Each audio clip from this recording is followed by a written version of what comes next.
Wala na ngang ibang makakapitan at wala na ring maaasahan kundi ang Diyos lamang.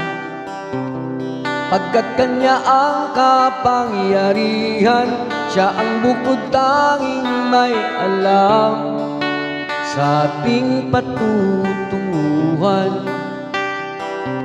Kumusta Pilipinas? Dama mo rin kaya itong problemang kay bigat? Dulot nitong pandemya na sa mundong ito'y sobrang bilis ang pagkalat. Ngayon ika'y natatakot sa di mo nalalaman. Natuto kang kasalanay pagsisihan. Kumusta Pilipinas? Naaalala mo pa ba nung ika'y mapangahas? Walang kinatatakutan, akala mo lahat ng bagay ay iyong alam. Pati ang kalikasa'y hindi mo iginalang.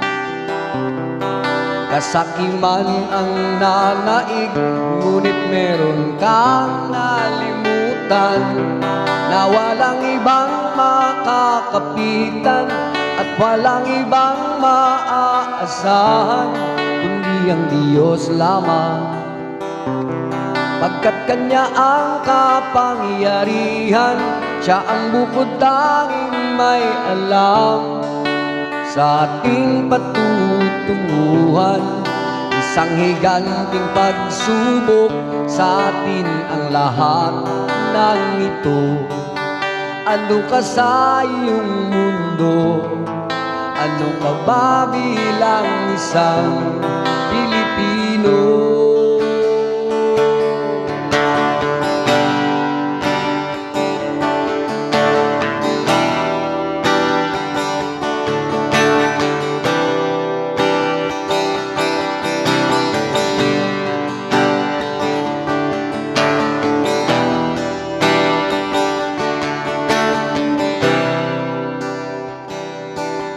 Ngayon ika'y natatakot sa di mo nalalaman, sa hindi nakikitang kalawit ng kamatayan.